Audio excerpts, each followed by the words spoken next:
Milbs? Hey! Hey, nice shirt. Yeah, thanks. Today we'll be attempting to resurrect this Homelite LRX5600. The engine actually has incredibly low hours. 11 hours. Should we give her? Give her. Upon testing, it turned over, but despite toggling the fuel line, choke, and throttle, the engine refused to start. Unfortunately, gasoline was left in the fuel tank, in the engine, and not run dry after its use these 15 years ago. So we opened up the fuel valve underneath the tank and disconnected the hose from our carburetor to drain what was left. That stinks.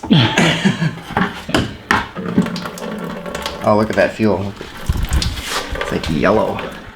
Next, let's check out the air filter to see if there's any obstructions.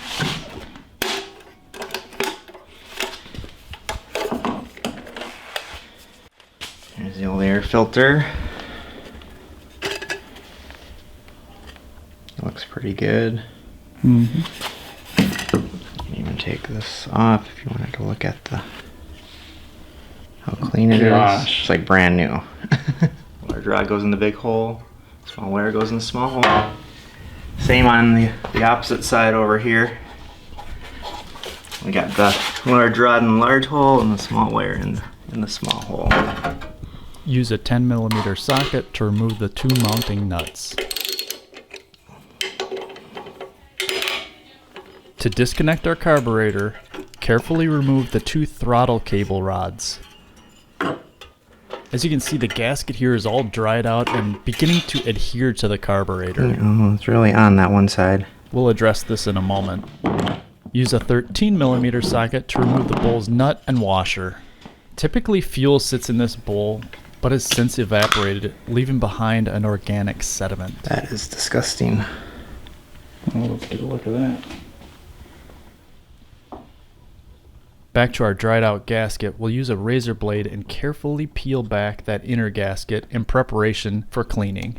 Remove this 10mm nut and pound out the float pin using a punch tool. It should just come out. Strangely, unlike other carburetors, we found the float to be far less mobile. There, I got What, it get it around? Yeah, I got it around. And in order to remove it, we had to that's negotiate supposed to around come up this and down. retaining clip. And it'll probably come apart in the ultrasonic, which would be good. Let's fill the Branson ultrasonic machine with a 15-to-1 mix of water and the concentrate. Degas for 5 minutes. But I have to do this for 5 minutes. Making sure to remove all rubber gaskets on your parts before submerging the carburetor for 60 minutes. You dropping it in there. The bowl in there. The screw in there. While it bathes, let's change the oil by removing the drain plug and dipstick. It's full.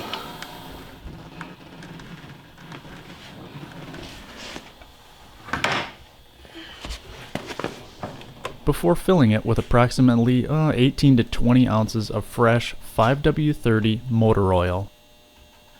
In order for an engine to run, what do you need? You need air, fuel, compression, and a spark. There it goes. Let's change out this little guy's plug. Pulling the starter cord demonstrates excellent spark. See it? We'll reinstall an E322 into the 4-stroke engine. Oh, it seems like it's coming off easy now. For completeness, let's change out the fuel filter. Oh, there we got it. Typically, filters will indicate fuel flow with an arrow. This one has no such markings, so for curiosity's sake, we sliced it open to see if it was symmetrical inside.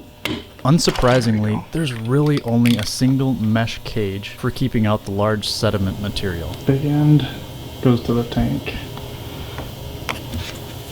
There is a slightly better funnel angle to one end, but if accidentally installed upside down, don't bother flipping it around.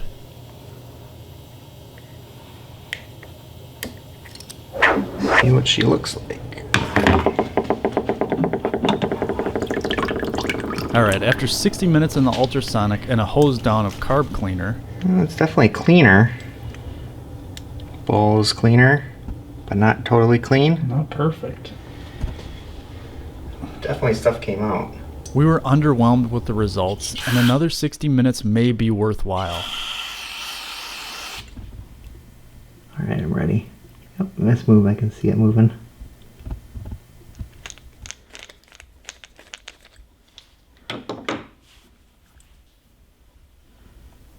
So this little orifice here was clogged, and now we can see through it. It's going to allow fuel to go through it. Oh, jeez. Nice. There are areas that this degree of cleaning simply cannot reach. Thing looks new now. So let's add a can of Seafoam to our first tank of gasoline and top it off with a brand new gas cap. Alright, after 2 full hours in the ultrasonic,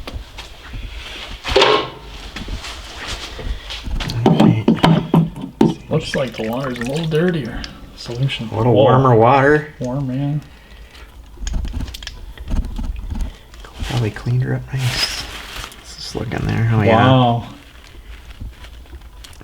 See how much more clean it is in there. How's the bowl look? Oh, yeah.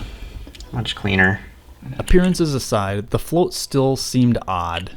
But perhaps this was by design, so we slid it underneath that jet's retaining clip and reassembled the carburetor. Alright.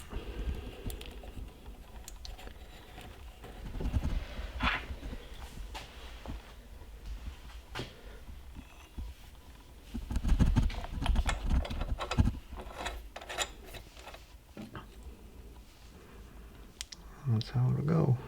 Let me stick it on.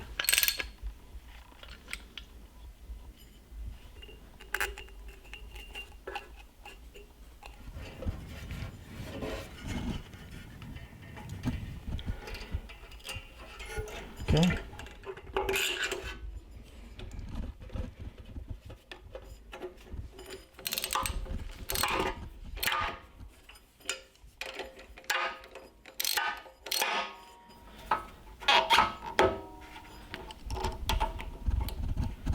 Recognizing it takes time for fuel to travel from the tank to the throttle body, we prime the carburetor with starter fluid. And it fired up! But only long enough to burn the starter fluid. This fuel line seems to be clogged. I tried blowing on it and nothing would go through it, so. What happens when you blow? Remember when the Milbs said, I think that's supposed to come up and down. And it'll probably come apart in the ultrasonic. well, it didn't come apart with the ultrasonic. So we went back and mechanically dislodged the jet. As you can see, it was gummed up to the point the float couldn't even move as it was supposed to, thus preventing gasoline from entering the carburetor. So after cleaning the jet, let's try it again. Okay. Go. Here she goes.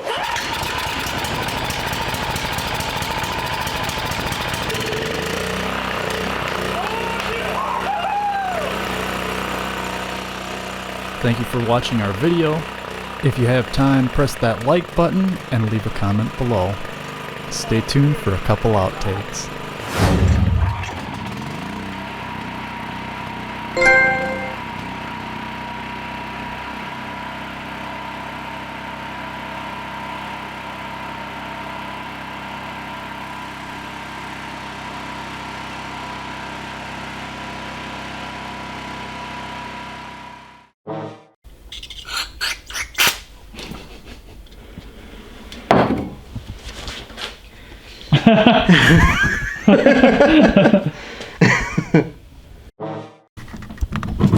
I might have to hug it. It's tied to something, which I thought might be that little, I forget the term already. That thing. There's so many things on this thing. There's this thing, and then there's this thing. On the screw. Ouch, it's hot. Like super hot.